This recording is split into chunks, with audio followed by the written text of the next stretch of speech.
Hello दोस्तों, welcome to सफलता मंत्र। हम लोग यूपी टीईटी 2011 का पुराना प्रश्न पत्र डिस्कस कर रहे हैं और एक एक क्वेश्चन को देख रहे हैं किस प्रकार के क्वेश्चन इसमें आते हैं। इसके पहले हम लोग 3 पार्ट इसके कंप्लीट कर चुके हैं, जिसमें बाल विकास हो चुका है और हिंदी हो चुका है और इंग्लिश हो चुका है और मैथ का भी आधा पोर्शन कंप्लीट कर लिया था, जिसमें हमने 15 क्वेश्चन आपको व्याख्या सहित पूरे हल करवा दिए थे और आपसे बताया था कि नेक्स्ट पार्ट में अन्य बचे हुए 15 क्वेश्चन को भी डिस्कस करेंगे। तो दोस्तों, आज हम लोग उन्हीं बचे हुए 15 क्वेश्चंस को डिस्कस करेंगे और आपको बताया था कि बहुत ही इजी पेपर आया था। बिल्कुल इतना इजी आज तक पेपर नहीं आया और आपके इसमें 30 में से 30 नंबर आने चाहिए, जिसमें मैंने आपके 15 क्वेश्चन करवा दिए थे। आशा आशा है कि आप लोगों के 15 में 15 ही नंबर आए होंगे और जो क्वेश्चन पूछा था उसका आंसर भी कमेंट बॉक्स में दिया होगा। तो अब बढ़ते हैं इसके 16 नंबर क्वेश्चन से, यानी कि 106 नंबर क्वेश्चन से देखते हैं। तो इस वीडियो को अंत तक देखिएगा और अगर पसंद आए तो इसे लाइक करना ना भूलें। कैलकुलेशन दिया गया, इसे आपको कंप्लीट करना है। क्या है, 9+7 इसमें डिवाइड करना है 4 × 5। आप लोगों को बोर्ड मास का नियम तो पता ही होगा। बोर्ड मास के नियम में क्या होता है, सबसे पहले आप ब्रैकेट को सॉल्व करते हैं, ब्रैकेट के अंदर का, उसके बाद आपको ऑफ यानी कि जो का या ऑफ लिखा होता है उसे सॉल्व किया जाता है। उसके बाद आपको डिवाइड, मल्टीप्लाई, ऐड और सब्सट्रैक्शन ऐसे किया जाता है। तो सबसे पहले हमें क्या करना है, इसमें सबसे पहले ब्रैकेट के अंदर का सॉल्व करना है, यानी कि 9+7 क्या होता है, 16 होता है। अब इसके बाद ये डिवाइड वाला सॉल्व करना है। तो डिवाइड को दिया गया है, तो डिवाइड को हम लोग इस प्रकार से लिख सकते हैं, यदि इसे मल्टीप्लाई में चेंज कर देंगे तो 4 जो है ये अपॉन में चला जाएगा। तो क्या कर देंगे हम लोग, अपॉन 4 × 5। तो 4 16 से चला गया, कितना 4 बचा, तो अब आया 4 × 5 यानी कि 4 × 5। तो 4×5 = 20, 20 आ गया। आपका सी नंबर ऑप्शन सही है। देखिए सी नंबर ऑप्शन में 20 दिया हुआ है, यही वाला ऑप्शन आपका सही हो जाएगा। बिल्कुल इजी सा कैलकुलेशन था, ऐसे ही क्वेश्चन आते हैं आपके।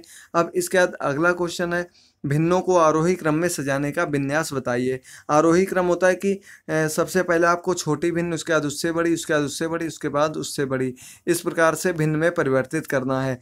और ये आप कब परिवर्तित कर पाएंगे, जब आपको इनकी वैल्यू पता होगी कि किस प्रकार से किसकी वैल्यू कितनी है। तो दोस्तों, ये आपको वैल्यू निकालनी पड़ती है और इसकी अन्य भी ट्रिक होती हैं, जिन्हें हम लोग बाद में डिस्कस करेंगे। अभी डायरेक्ट आपको निकाल के मैं बता दे रहा हूँ। तो 3/8 का मान क्या हो गया, 3/8 है, तो जीरो लगाएंगे, दशमलव बढ़ाएंगे तो यहाँ 30 हो जाएगा, 8×3 = 24 में, यानी कि 0.33 आएगा। अब 5/9 का मान क्या होगा, 5/9 का मान होगा, इसमें दशमलव लगाएंगे, फिर क्या 50 होगा, 9×5 = 45, 0.55 आ जाएगा। और इसका 2.3 का मान क्या होता है, 2.3 का मान होगा 0.666 और अंत में दिया हुआ है आपका 5/6, यानी कि जब इसमें दशमलव लगाएंगे तो क्या आएगा, 5.6 8 और 5.83।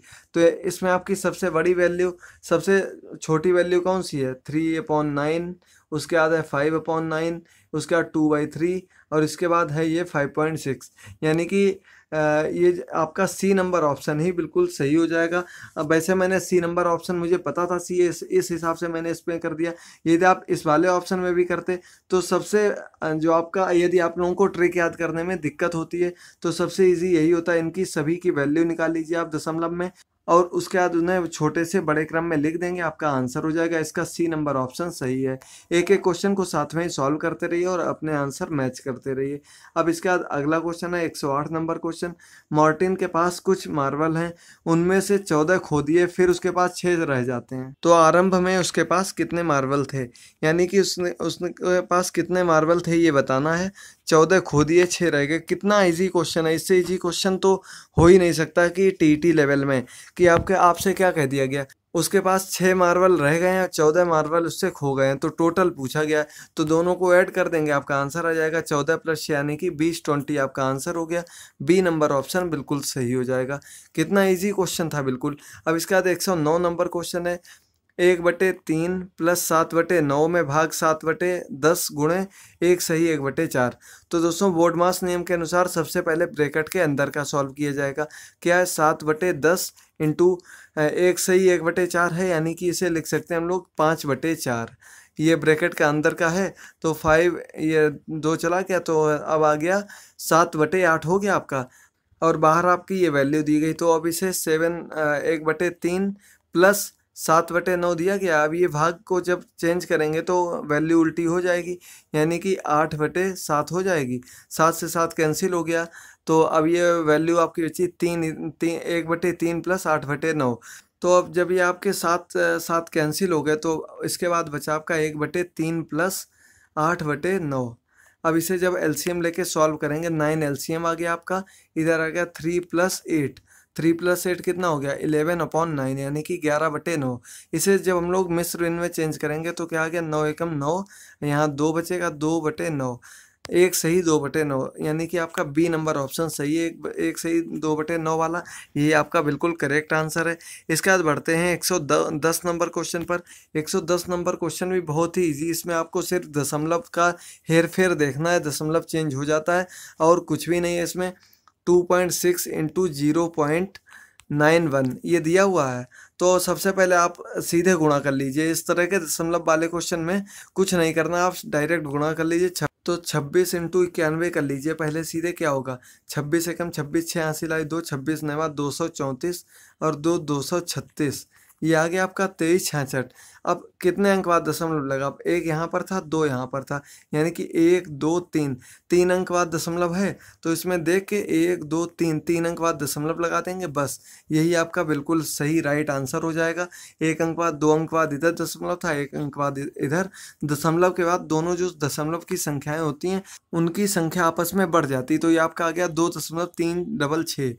तो आपका ए नंबर ऑप्शन बिल्कुल सही हो जाएगा। अब बढ़ते हैं अगले क्वेश्चन पर। 11 नंबर क्वेश्चन पर क्या है कि 1 सही 1/2 में कितने आधे हैं। कितना इजी क्वेश्चन है बिल्कुल, ये तो आप लोगों को पता ही होगा क्या है। 1 सही 1/2, यानी कि 1 और 1/2 इनमें कितने आधे हैं, यानी कि 1/2 कितने हैं इसमें, ये आपको बताना है। तो इसका आंसर आप लोगों को कमेंट बॉक्स में देना है, अधिक से अधिक संख्या में अपना आंसर दे दें ताकि चेक कर सकूं कि आप लोगों को इतनी मैथ आती है या नहीं आती है। सिर्फ आपको ये बताना है कि 1 सही 1/2 में कितने 1/2 हैं, कितने आधे हैं, ये आप लोगों को कमेंट बॉक्स में बताना है और अधिक से अधिक संख्या में अपने आंसर जरूर दे दें ताकि मुझे पता चलता रहे। अब बढ़ते हैं 112 नंबर क्वेश्चन पर। क्या है 44 - 6 + 43 इंटू 2 - 87, इसका आंसर क्या होगा। तो सबसे पहले 44 - 6 से ऐसा ही छोड़ दें, प्लस 43 इंटू 2 है, तो 43 इंटू 2 क्या होगा 3 दूनी 6, 86 हो गया, माइनस 87। तो इधर आपका है 44 - 6 + 86 माइनस, या तो ऐसा कर सकते हैं प्लस प्लस वालों को एक साथ रख लें, माइनस माइनस वालों को एक साथ रख के जोड़ लें, और नहीं तो डायरेक्ट इधर देखिए -1 आ रहा है, 86 - 87, तो -1 बचेगा, -1 तो 44 - 6 -1, ये हो गया -7। तो 44 - 7 कितना होता है, 44 में से आप लोग 7 माइनस करेंगे तो आपका आंसर आ जाएगा 37। ए नंबर ऑप्शन आपका बिल्कुल सही हो जाएगा। सिर्फ आपको कैलकुलेशन करना था, 44 - 7 कितना 37 आ जाएगा। सबसे पहले आपको मल्टीप्लाई वाला सॉल्व कर लेना है, गुणा वाला, इसके बाद अपने आप सॉल्व हो जाएगा, कुछ नहीं करना है आपको, बस थोड़ा माइंड लगाइए और आसानी से हो सकता है। इसके बाद 113 नंबर क्वेश्चन है। 8.2 सेंटीमीटर लंबी प्रत्येक भुजा वाले वर्ग की परिसीमा क्या होगी। इसमें आपसे क्या पूछा गया है, पेरीमीटर, परिसीमा पूछी। देखिए इंग्लिश में पेरीमीटर लिखा हुआ है, तो परिसीमा में आप लोग कंफ्यूज हो सकते हैं। परिमाप परिसीमा ये आपसे पूछा गया। 8.2 सेंटीमीटर वाला वर्ग है, तो वर्ग की चारों भुजाएं बराबर होती हैं।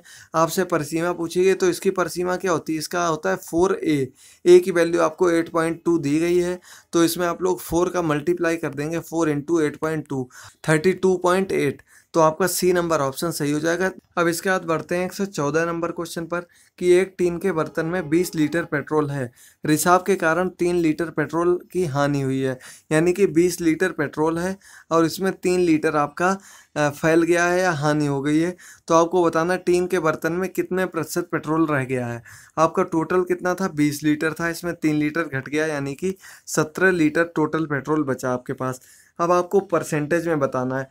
जब आप लोग अपने मार्क्स चेक करते हैं परसेंटेज में, तो उसका फॉर्मूला क्या होता है, किस प्रकार से चेक करते हैं, जितने आपके प्राप्तांक आए हों इंटू 100 अपॉन में पूर्णांक, तो इसी प्रकार से ये निकाल लिया जाएगा। 17 बचा है अपॉन में 20 इंटू 100, तो सीधे आपके 20 पंचे 100 हो गया, 17 इंटू 5 यानी कि 85%। यही आपका आंसर होगा, डी नंबर ऑप्शन सही हो जाएगा 85%। यही बिल्कुल सही ऑप्शन है। और सबसे सही ट्रिक यही होती है कि आपको परसेंटेज निकालना हो, किसी भी चीज़ का परसेंटेज यदि आपको निकालना है तो आप जो आपका प्राप्तांक हो यानी कि जो संख्या बची हो वो ऊपर लिखेंगे, अपॉन में जो टोटल वैल्यू हो वो लिखेंगे, इनटू 100 कर देंगे और यही परसेंटेज, यही आपकी वैल्यू आ जाएगी जो आप लोग आंसर निकालेंगे। अब इसके बाद 115 नंबर क्वेश्चन है, 3 पेंसिलों का मूल्य 20 रुपये है, जो तो 6 दर्जन पेंसिलों का मूल्य क्या होगा। 3 पेंसिलों का मूल्य आपको 20 रुपये दे दिया गया है और 6 दर्जन का पूछा गया है आपसे। तो 6 दर्जन का एक तो ट्रिक इसकी यह है कि 3 का दे दिया गया है, एक दर्जन में 12 पेंसिल होती हैं, तो 3 का दे दिया गया है, 3 इंटू 4 कर देंगे तो 12 आ जाएगा, यानी कि 20 इंटू 4 कर देंगे तो हमें एक दर्जन पेंसिलों का मूल्य पता चल जाएगा।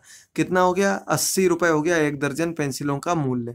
अब 6 दर्जन का पूछा गया है तो 80 में गुणा 6 का कर देंगे, 8 छंग 48, 480 रुपये आपका मूल्य होगा। यही बिल्कुल सही आंसर हो गया।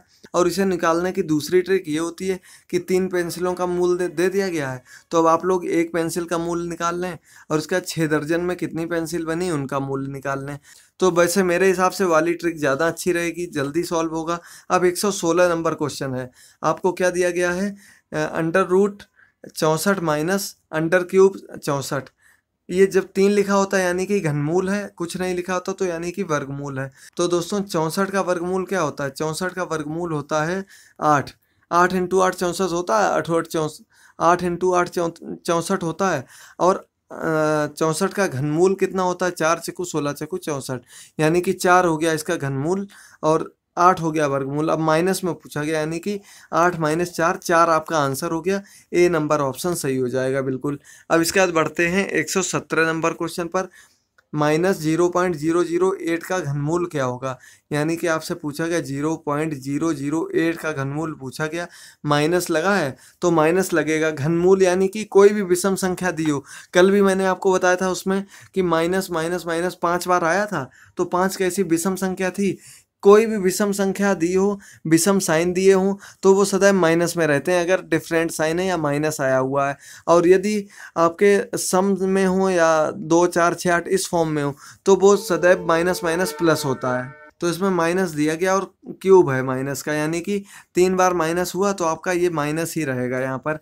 अब आपको 0.008 का घनमूल निकालना है तो क्या होता है, 2 का घनमूल 8 होता है, यानी 2 दूनी 4 दूनी 8, 2 का होता है 3 अंक बाद दशमलव लगा है तो 0.2 कर देंगे तो ये आपका आंसर हो जाएगा, क्योंकि 0.2 इंटू 0.2 इंटू 0.2 कितना होगा, 8 हो गया। अब मैंने आपको बताया था 3 अंक बाद दशमलव लग जाएगा क्योंकि तीनों में दशमलव आया है, तो 0.0.1 2 3, 3 अंक बाद दशमलव लग गया, यही आपका 0.2 वैल्यू आ गई और माइनस की आएगी, ये चीज़ देख लीजिएगा। बी नंबर ऑप्शन आपका बिल्कुल सही हो गया। और दोस्तों जो क्वेश्चन मैंने पूछा है उसका आंसर जरूर दे दें अधिक से अधिक संख्या में। अब बढ़ते हैं 118 नंबर क्वेश्चन पर, 496 योग 318 का निकटतम सैकड़ा मान बताइए। इसमें आपको सबसे पहले आप योग कर लीजिए, क्या होगा, 496 318 जोड़ना है आपको, यानी कि 8 से 14 की 4, 10 और 11 की 1 हासिल आई 1, 4 3 7 और 8, यानी कि आपका आंसर आ गया 814। लेकिन 814 इसमें देखिए आंसर दिया हुआ है, लेकिन आपसे पूछा गया निकटतम सैकड़ा। 814 के सबसे पास में सैकड़ा यानी कि 100 वाली वैल्यू कौन सी है, 800 होगी, 700 होगी या फिर 900 होगी। तो दोस्तों 814 सबसे ज़्यादा 800 के पास में है, यानी कि आपका बी नंबर ऑप्शन सही हो जाएगा। कुछ लोग इसमें 814 कराएंगे लेकिन ये बिल्कुल गलत आंसर है, क्योंकि इसमें दिया गया निकटतम सैकड़ा का मान पूछा गया है, तो आपका बी नंबर ऑप्शन बिल्कुल सही हो जाएगा। अब बढ़ते हैं 19 नंबर क्वेश्चन पर। ये देखिए छोटे छोटे कैलकुलेशन दिए गए हैं दोनों। तो 119 नंबर क्वेश्चन है, 4 माइनस 1/7। तो ये तो बिल्कुल आसान है, 7 चौक 28 माइनस 1/7, यानी कि 27/7 आ गया। अब इसे सही भिन्न में कर लेंगे, अब इसे मिश्र भिन्न में चेंज कर लेंगे तो 7 या 21, 3 और 6 बचा, और यहाँ पर 21, 6 बचा यहाँ पर और 7, यानी कि 3 सही 6/7, सी नंबर ऑप्शन में दी गई वैल्यू, यही वाला ऑप्शन आपका बिल्कुल सही हो जाएगा। आप लोग थोड़ा सा कैलकुलेशन कर लेंगे तो बिल्कुल सही हो जाएगा। अब दोस्तों आपका मैथ का पोर्शन भी कंप्लीट हो गया, सिर्फ लास्ट क्वेश्चन बचा है। मैथ का 2011 का पेपर लगभग कंप्लीट हो गया। इसके बाद आपको जो अंतिम पर्यावरण का चैप्टर पार्ट बचा हुआ है, इसके भी कल आपको 30 क्वेश्चंस मिल जाएंगे। इसके बाद हम लोग 2017 का पेपर सॉल्व करेंगे। यदि आपको कोई और पेपर सॉल्व करना हो तो कमेंट बॉक्स में बता दीजिएगा। और अन्य सभी सीटेट 2018 नाम से प्लेलिस्ट में क्वेश्चन और आपके वीडियोस मिल जाएंगे। यूपी टेट 2018 नाम से प्लेलिस्ट बनी हुई, उसमें भी आप लोग देख सकते हैं। अन्य पार्ट के भी लिंक डिस्क्रिप्शन में दिए गए, वहाँ से आप लोग देख सकते हैं। इसके अलावा जो मैंने क्वेश्चन पूछा है उसका आंसर आप लोगों को कमेंट बॉक्स में देना है, सिर्फ कैलकुलेशन करके आपको बता देना है। छोटा सा क्वेश्चन है बिल्कुल। अब बढ़ते हैं 120 नंबर क्वेश्चन पर। क्या है, 2 सही 1/4 प्लस 3 सही प्लस 3/4।